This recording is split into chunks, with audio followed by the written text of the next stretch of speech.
ఈరోజు భగవద్గీతలో 7వ అధ్యాయంలో 25వ శ్లోకం యొక్క తాత్పర్యం తెలుసుకుందామండి. గురు బ్రహ్మ గురు విష్ణు గురుదేవ మిత్ర గురు సాక్షాత్ పరబ్రహ్మ తస్మై శ్రీ గురవే నమః. నాహం ప్రకాశ సర్వస్య యోగమాయా సమావృతః మూఢో అయం నాభిజానాతి లోకో మామజమవ్యయం. తాత్పర్యం: త్రిగుణాత్మకమైన మాయ చేత ఆవృతుడనై నేనందరికీ గోచరింపకున్నాను.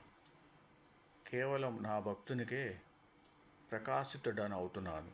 కనుక మోహాంధకారమైన ఈ జగత్తు నా జన్మ మృత్యు రహితమైన అవ్యయ స్వరూపాన్ని గ్రహింపజాలకున్నది. ఓం సమర్థ సద్గురు సాయినాథ్ మహారాజ్ కి జయ.